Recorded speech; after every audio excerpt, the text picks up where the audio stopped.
ਅਸਲਾਮੁਅਲੈਕਮ। ਲੋ ਜੀ, ਅਸੀਂ ਨਾ ਅੱਜ ਬੱਚਿਆਂ ਦੀ ਤਰਬੀਅਤ ਵਾਸਤੇ ਜਿਹੜਾ ਨਾ ਵਲੌਗ ਬਣਾ ਰਹੇ ਹਾਂ। ਔਰ ਇਹਨੂੰ ਨਾ ਇਨਸ਼ਾਅੱਲਾ ਬਿਜ਼ਨਿਲ੍ਲਾ ਬਫਜ਼ਲ ਰੱਬੀ ਮੈਨੂੰ ਉਮੀਦ ਹੈ ਵੀ ਤੁਹਾਨੂੰ ਪਸੰਦ ਆਵੇਗਾ ਔਰ ਇਹਨੂੰ ਅੱਗੇ ਨਾ ਸ਼ੇਅਰ ਵੀ ਕਰਨਾ ਹੈ। ਔਰ ਜਨਾਬ ਮੇਰੀ ਤਾਂ ਕਿ ਦੂਸਰੇ ਭੈਣਾਂ ਭਰਾਵਾਂ ਤੱਕ ਵੀ ਜਨਾਬ ਮੇਰੀ ਇਹ ਗੱਲ ਪਹੁੰਚ ਸਕੇ ਕਿ ਸਾਡੀ ਨਾ ਸਭ ਤੋਂ ਮੇਨ ਜਿਹੜੀ ਵਜ੍ਹਾ ਹੈ ਨਾ, ਮੈਂ ਇਹਦਾ ਮੇਰੇ ਤਜਰਬੇ ਦੇ ਮੁਤਾਬਕ ਬੱਚਿਆਂ ਦੀ ਜਿਹੜੀ ਤਰਬੀਅਤ ਹੈ ਉਹ ਸਾਡੀ ਸਭ ਤੋਂ ਪਹਿਲਾਂ ਮਾਂ ਪਿਓ ਦੀ 100% ਜਨਾਬ ਮੇਰੀ ਇਹ ਡਿਊਟੀ ਹੈ ਕਿ ਘਰ ਦੇ ਵਿੱਚ ਤੁਸੀਂ ਜਿਸ ਕਿਸਮ ਦਾ ਘਰ ਦੇ ਵਿੱਚ ਜਨਾਬ ਮੇਰੀ ਰਵੱਈਆ ਰੱਖਦੇ ਹੋ ਬੱਚਿਆਂ ਨਾਲ, ਜਾਂ ਜਨਾਬ ਮੇਰੀ ਬੱਚਿਆਂ ਨੂੰ ਬੱਚਿਆਂ ਦੇ ਸਾਹਮਣੇ ਜੋ ਕੋਈ ਕਰਦੇ ਹੋ, ਤੇ ਯਕੀਨ ਕਰੋ ਬੱਚਿਆਂ ਨੂੰ ਆਖਣ ਤੋਂ ਜ਼ਿਆਦਾ ਬੱਚੇ ਤੁਹਾਡੀ ਨਕਲ ਕਰਦੇ ਨੇ, ਕਿਉਂਕਿ ਤੁਸੀਂ ਜਿਸ ਤਰ੍ਹਾਂ ਕਰਦੇ ਹੋ। ਠੀਕ ਹੈ, ਤੁਸੀਂ ਜਿਸ ਤਰ੍ਹਾਂ ਘਰ ਦੇ ਵਿੱਚ ਖਾਣਾ ਪੀਣਾ, ਸੋਣਾ ਬਹਿਣਾ, ਉੱਠਣਾ ਜਾਣਾ ਆਉਣਾ, ਤੁਹਾਡਾ ਜਨਾਬ ਮੇਰੀ ਵਜ੍ਹਾ ਕਤਾ ਜਿਸ ਕਿਸਮ ਦਾ ਤੁਸੀਂ ਆਪਣਾ ਜਨਾਬ ਮੇਰੀ ਸ਼ਕਲੋ ਸੂਰਤ ਰੱਖਦੇ ਹੋ ਨਾ, ਉਸੇ ਤਰ੍ਹਾਂ ਦੀ ਤੁਹਾਡੀ ਔਲਾਦ ਜਿਹੜੀ ਹੈ ਨਾ ਉਹ ਤੁਹਾਡੀ ਨਕਲ ਕਰੇਗੀ। ਠੀਕ ਹੈ ਨਾ, ਯਾਨੀ ਔਲਾਦ ਨੂੰ ਤੁਸੀਂ ਅਗਰ ਕਿਤਾਬ ਦੇ ਉੱਤੋਂ ਜਾਂ ਜਨਾਬ ਮੇਰੀ ਹੋਰ ਕਿਸੇ ਜਗ੍ਹਾ ਤੋਂ 100 ਵਾਰੀ ਪੜਾਓਗੇ ਔਰ ਆਪੂ ਤੁਸੀਂ ਇੱਕ ਵਾਰੀ ਕਰੋਗੇ ਤੇ ਉਹ ਬੱਚੇ ਨੂੰ ਜਿਹੜਾ ਇੱਕ ਵਾਰੀ ਕੀਤਾ ਨਾ ਉਹ ਫੌਰੀ ਤੌਰ ਤੇ ਉਹਨੂੰ ਯਾਦ ਹੋਵੇਗਾ ਵੀ ਮੇਰਾ ਪਿਓ ਇਸ ਤਰ੍ਹਾਂ ਕਰਦਾ ਹੈ ਜਾਂ ਮੇਰੀ ਮਾਂ ਇਸ ਤਰ੍ਹਾਂ ਕਰਦੀ ਹੈ। ਠੀਕ ਹੈ ਜੀ।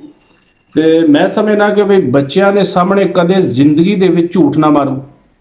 ਬੱਚਿਆਂ ਨੂੰ ਕਦੇ ਜ਼ਿੰਦਗੀ ਦੇ ਵਿੱਚ ਝੂਠ ਸਿਖਾਓ ਨਾ। ਤੁਸੀਂ ਪਹਿਲਾਂ ਮਜ਼ਾਕ ਦੇ ਵਿੱਚ, ਸ਼ੁਗਲ ਦੇ ਵਿੱਚ, ਯਾਨੀ ਨਾ ਚਾਹੁੰਦੇ ਹੋਇਆ ਵੀ ਜਨਾਬ ਮੇਰੀ ਉਹਨੂੰ ਘਰ ਦੇ ਵਿੱਚ ਛੋਟੇ ਛੋਟੇ ਝੂਠ ਖੁਦ ਬਲਵਾਉਂਦੇ ਹੋ। ਯਾਨੀ ਕਰਦੇ ਤੇ ਤੁਸੀਂ ਮਜ਼ਾਕ ਹੋ ਪਏ, ਲੇਕਿਨ ਉਹਦੀ ਜ਼ਿੰਦਗੀ ਨਾਲ ਤੁਸੀਂ ਖੇਡਦੇ ਹੋ, ਕਿਉਂਕਿ ਬੱਚੇ ਨੂੰ ਬਾਅਦ ਦੇ ਵਿੱਚ ਉਹ ਕਾਪੀ ਕਰ ਲੈਂਦਾ, ਉਹਦੇ ਦਿਮਾਗ ਦੇ ਵਿੱਚ ਝੂਠ ਮਾਰਨਾ ਕੋਈ ਗੁਨਾਹ ਹੈ ਹੀ ਕੋਈ ਨਹੀਂ। ਉਹ ਸਮਝਦਾ ਕਿ ਇੰਨਾ ਕਰ ਝੂਠ ਚੱਲਦਾ, ਫਿਰ ਉਹ ਤੁਹਾਨੂੰ ਇੰਨਾ ਕਰ ਪਰੇਸ਼ਾਨ ਕਰਦਾ ਕਿ ਜਦੋਂ ਥੋੜਾ ਜਿਹਾ ਉਹ ਸ਼ਾਤਰ ਹੁੰਦਾ ਕੋਈ 2 4 5 ਸਾਲ ਤੋਂ ਬਾਅਦ ਜਨਾਬ ਮੇਰੀ ਉਹ ਫਿਰ ਤੁਹਾਡੇ ਨਾਲ ਵੀ ਮਾਰਨੇ ਸ਼ੁਰੂ ਕਰ ਦਿੰਦਾ। ਫਿਰ ਤੁਸੀਂ ਕਹਿੰਦੇ ਹੋ ਮੈਨੂੰ ਤੇ ਇਹਨੇ ਇਸ ਤਰ੍ਹਾਂ ਕਿਹਾ ਸੀ ਤੇ ਹੋਇਆ ਤੇ ਇਸ ਤਰ੍ਹਾਂ, ਮਤਲਬ ਕਿ ਤੁਸੀਂ ਖੁਦ ਉਹਨੂੰ ਪਹਿਲਾਂ ਉਹਦੀ ਪਹਿਲੀ ਸੀੜੀ ਪਹਿਲੀ ਇੱਟ ਤੁਸੀਂ ਰੱਖੀ, ਜ਼ਿੰਮੇਦਾਰ ਤੁਸੀਂ। ਔਰ ਦੂਸਰੇ ਨੰਬਰ ਤੇ ਆ ਜਾਂਦਾ ਟੀਚਰ। ਠੀਕ ਹੈ ਨਾ, ਜਿਹੜਾ ਪ੍ਰਾਇਮਰੀ ਹਿੱਸੇ ਦਾ ਟੀਚਰ ਹੈ ਨਾ, ਜਿਹਨੂੰ ਮਾਸਟਰ ਕਰਨੇ ਆ, ਮਾਸਟਰ ਜਨਾਬ ਮੇਰੀ ਜਿਹੜੇ ਯਕੀਨ ਕਰੋ ਵੀ ਪਹਿਲੇ ਮਾਸਟਰ ਸੀ, ਉਹਨਾਂ ਦੀ ਇੱਕ ਇੱਕ ਗੱਲ ਉਹ ਆਖੇ ਵੀ ਦੇਸੀ,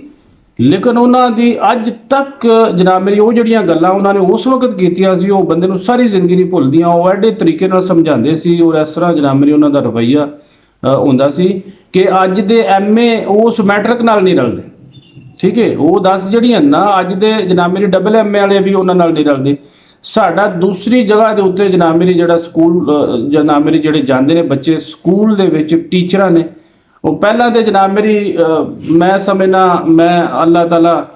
ਬਚਾਏ ਇਹਨਾਂ ਗੁਨਾਹਾਂ ਤੋਂ ਕਿ 70% ਤੇ ਵੈਸੇ ਹੀ ਇਹਨਾਂ ਨੇ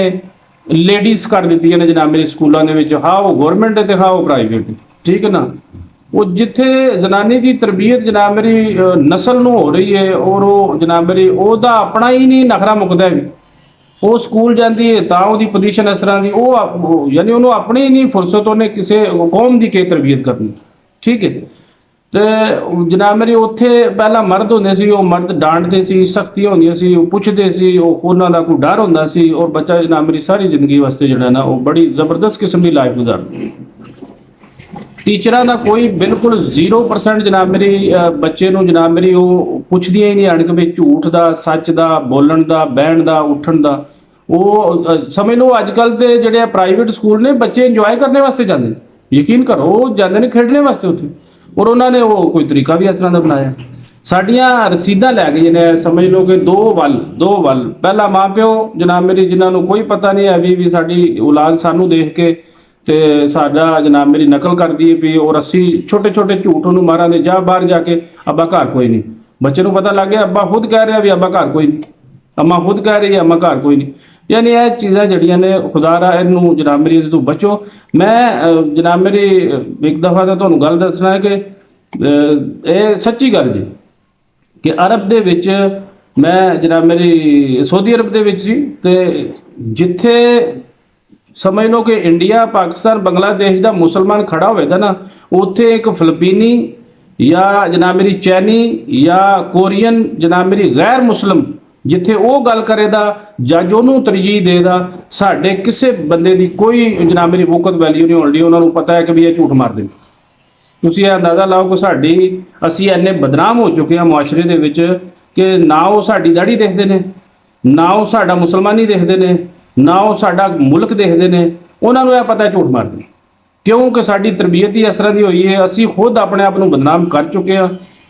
ਜਦ ਮੇਰਾ ਖੁਦ ਇਤਫਾਕ ਹੋਇਆ ਕਿ ਜਨਾਬ ਮੇਰੀ ਜੱਜ ਦੇ ਸਾਹਮਣੇ ਮੈਂ ਇੱਕ ਬੰਦੇ ਦਾ ਜਨਾਬ ਮੇਰੀ ਕੋਈ ਕੇਸ ਸੀ, ਤੇ ਮੈਨੂੰ ਉਹਨਾਂ ਨੇ ਕਿਹਾ ਕਿ ਤੁਸੀਂ ਨਾ ਇਹ ਜੋ ਕੋਈ ਕਹਿੰਦਾ ਉਹਨੂੰ ਅਰਬੀ ਦੇ ਵਿੱਚ ਟ੍ਰਾਂਸਫਰ ਕਰੋ। ਤੇ ਉਹ ਮੈਂ ਜਨਾਬ ਮੇਰੀ ਦੇਖਿਆ ਕਿ ਬਈ ਉਹਨੇ ਆਖਰ ਤੇ ਫੈਸਲਾ ਜਨਾਬ ਮੇਰੀ ਉਹ ਫਿਲਪੀਨੀ ਦੇ ਹੱਕ 'ਚ ਦਿੱਤਾ, ਕਿਉਂਕਿ ਉਹਨੂੰ ਪਤਾ ਸੀ ਕਿ ਫਿਲਪੀਨੀ ਦੇ ਨਾਲ ਕੋਈ ਬੰਦਾ ਨਹੀਂ ਹੈ ਵੀ ਔਰ ਜੋ ਕੋਈ ਕਹਿ ਰਿਹਾ ਸਹੀ ਕਹਿ ਰਿਹਾ, ਠੀਕ ਹੈ। ਤੇ ਚੂੰਕਿ ਉਹਨਾਂ ਦੀ ਤਰਬੀਅਤ ਉਹਨਾਂ ਨੇ ਦੱਸਿਆ ਕਿ ਬਈ ਉਹਨਾਂ ਦੇ ਸਕੂਲਾਂ ਦੇ ਵਿੱਚ ਉਹਨਾਂ ਦਾ ਮਾਂ ਪਿਓ ਉਹ ਬਿਲਕੁਲ ਜਨਾਬ ਮੇਰੀ ਉਹ ਝੂਠ ਦੇ ਸਖਤ ਨਫ਼ਰਤ ਹੈ, ਉਹ ਹੋਣੀ ਸਾਡੇ ਵਿੱਚ ਚਾਹੀਦੀ ਹੈ, ਉਹ ਟੋਰੋ ਉਹਨਾਂ 'ਚ ਗਈ,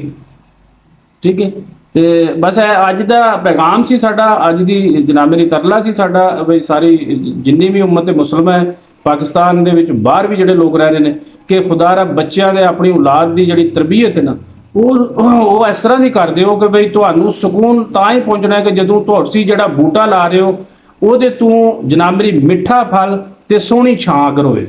ਤੇ ਜੇ ਅਗਰ ਤੁਸੀਂ ਉਸ ਬੂਟੇ ਨੂੰ ਜਨਾਬ ਮੇਰੀ ਜਿਹੜਾ ਨਾ ਉਹਦੀ ਤਰਬੀਅਤ ਇਸ ਤਰ੍ਹਾਂ ਦੀ ਔਲਾਦ ਦੀ ਕਰਦੇ ਹੋ ਕਿ ਬਈ ਉਹ ਬਦਨਾਮੀ ਦਾ ਸਬਬ ਬਣੇਗਾ, ਉਹ ਚੋਰ ਬਣੇਗਾ, ਬਲਕਿ ਉਹ ਝੂਠ ਸਭ ਤੋਂ ਪਹਿਲੀ ਸੀੜੀ ਜੇ ਯਾਦ ਰੱਖੋ ਜ਼ਿੰਦਗੀ ਦੇ ਵਿੱਚ, ਜਿਹੜਾ ਦੁਨੀਆ ਦਾ ਸਭ ਤੋਂ ਵੱਡਾ ਡਗੇਟ, ਬਦਮਾਸ਼, ਡਾਕੂ, ਕਾਤਲ ਜੋ ਵੀ ਬਣਦਾ ਉਹ ਸਭ ਤੋਂ ਪਹਿਲਾਂ ਝੂਠ, ਠੀਕ ਹੈ ਨਾ। ਸੱਚਾ ਬੰਦਾ ਕਦੇ ਵੀ ਜਨਾਬ ਮੇਰੀ ਜਿਹੜਾ ਨਾ ਉਹ ਕੰਮ ਕਰਨ ਤੋਂ ਪਹਿਲਾਂ 100 ਵਾਰੀ ਸੋਚਦਾ। ਤੇ ਲਿਹਾਜ਼ਾ ਅਸੀਂ ਜਨਾਬ ਮੇਰੀ ਸਾਡੀ ਅਪੀਲ ਹੈ, ਸਾਡਾ ਪੈਗਾਮ ਸੀ, ਤੇ ਸਾਰੇ ਦੋਸਤਾਂ ਨੂੰ ਜਨਾਬ ਮੇਰੀ ਰਿਕੁਐਸਟ ਹੈ ਵੀ ਇਹਨੂੰ ਅੱਗੇ ਸ਼ੇਅਰ ਕਰੋ ਤਾਂ ਕਿ ਦੂਸਰੇ ਲੋਕਾਂ ਤੱਕ ਵੀ ਸਾਡੇ ਇਸ ਚੈਨਲ ਨੂੰ ਸਬਸਕ੍ਰਾਈਬ ਕਰੋ, ਫਾਲੋ ਕਰੋ, ਅੱਗੇ ਸ਼ੇਅਰ ਵੀ ਕਰਿਓ। ਦੁਆਵਾਂ ਯਾਦ ਰੱਖਿਓ। ਅੱਲਾ ਦੇ ਵਾਲੇ, ਮਾਸਲਾਮ।